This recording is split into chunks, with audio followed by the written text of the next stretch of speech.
ایک روٹی والے کا واقعہ میں نے آپ کو سنانا ہے، اور یہ بڑے ہی مشہور و معروف بزرگ سے منسوب واقعہ ہے۔ حضرت ابو بردہ رضی اللہ تعالیٰ عنہ راوی ہیں کہ حضرت ابو موسیٰ اشعری رضی اللہ تعالیٰ عنہ کی جب وفات کا وقت قریب آیا تو انہوں نے اپنے بیٹوں سے کہا کہ اے بیٹو، روٹی والے کو یاد رکھنا۔ پھر یہ واقعہ خود ہی بیان کیا کہ وہ روٹی والا کون تھا۔ آپ نے کہا کہ ایک شخص تھا جس نے 70 سال اللہ کی عبادت کی، بڑی عبادت کی، مگر 70 سال بعد جب وہ باہر آیا تو شیطان نے اس کو بہکایا اور وہ ایک عورت کے فتنے میں مبتلا ہو گیا۔ 7 دن اور 7 راتیں وہ اس عورت کے ساتھ رہا، غلط کام ہو گئے۔ اب اس کو پھر شرمندگی ہوئی کہ یہ میں نے کیا کیا، 70 سال عبادت کی اور یہ 7 دن اور 7 راتیں میں نے گناہ میں گزار دی۔ بڑا شرمندہ، بڑا نادم، قدم قدم پر سجدے کرتا جاتا، توبہ کرتا جاتا۔ اب چلتے چلتے چلتے ایک مسافر خانے میں پہنچا تو وہاں 12 مسکین لوگ پڑے ہوئے تھے، لیٹے ہوئے تھے۔ اس نے بھی جگہ بنائی اور ان کے درمیان جا کر خود بھی گر کر سو گئے۔ اب رات میں ایک شخص آیا جو ان کو کھانا دیا کرتا تھا، روٹی دیا کرتا تھا۔ ایک ایک کر کے 12 روٹیاں لے کر آیا تھا، اس کو پتا تھا یہاں 12 مسکین رہتے ہیں۔ ایک ایک کر کے سب کو روٹی دینے لگا۔ وہ شخص جو یہاں آ کر اچانک بیچ میں آ کر لیٹا تھا، اس کو بھی وہ مسکین سمجھا اور اس کو بھی روٹی دے دی۔ لیکن ظاہر ہے کہ اگر ترتیب سے روٹی دیتے دیتے آگے آئے تو آخری نمبر والے کو روٹی نہ ملی، کیونکہ یہ تو 13 ہو چکے تھے۔ تو بانٹنے والے سے اس مسکین نے کہا کہ تم نے آج مجھے روٹی کیوں نہیں دی؟ اس نے کہا میں نے تو سب کو ایک ایک روٹی دی، کسی کو 2 نہیں دی۔ کہا تم مجھے روٹی نہیں دے رہے ہو؟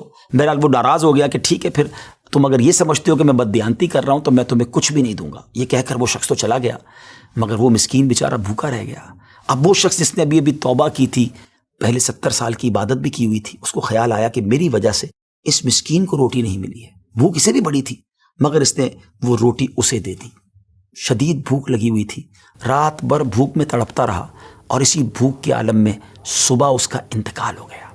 حضرت ابو موسیٰ اشعری رضی اللہ تعالیٰ عنہ فرماتے ہیں کہ جب یہ شخص اللہ کی بارگاہ میں پہنچا نا تو ایک پلڑے میں اس کی 70 سال کی عبادت رکھی گئی اور ایک پلڑے میں وہ 7 دن اور 7 رات کے گناہ رکھے گئے۔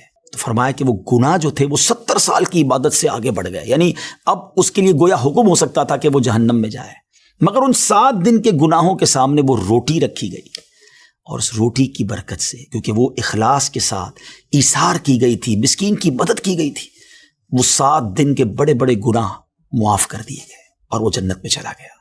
پھر آپ نے اپنے بچوں سے کہا بیٹا روٹی والے کو یاد رکھنا۔ ناظرین یہ واقعہ واقعی دلوں کے تار چھیڑ دیتا ہے۔ 2 باتیں سیکھنی ہیں کہ بعض اوقات کچھ لوگ کہتے ہیں یار میں نہیں بہک سکتا، میں تو بڑے اچھے ماحول میں ہوں۔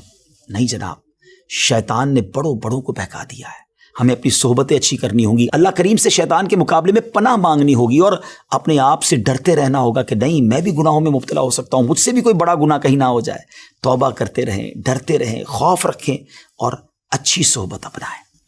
اور دوسری بات، صدقہ جو ہے نا وہ گناہوں کو مٹا دیتا ہے۔ صدقہ اللہ کی بارگاہ میں بڑا پسندیدہ ہے، غریبوں کی مدد کرنا یہ اللہ کو بڑا پسند ہے۔ ہمیں بھی چاہیے کہ وقتاً فوقتاً اپنے غریب پڑوسیوں، غریب رشتہ داروں، غریب مسلمانوں کی مدد کرتے رہیں۔ اور دعوت اسلامی کا شعبہ FGRF سبحان اللہ دکھیارے مسلمانوں کی شاندار انداز میں مدد کرتا ہے۔ سیلاب زدگان کی مدد کتنے بڑے پیمانے پر کی گئی، اور یہ سارا سال ہی اب کچھ نہ کچھ سلسلہ رہتا ہے، تو آپ بھی FGRF کا ساتھ دیجیے، دکھیارے مسلمانوں کی مدد کیجیے۔ اللہ آپ کے رزق حلال میں برکت عطا فرمائے اور ہم سب کے گناہوں کو معاف فرمائے۔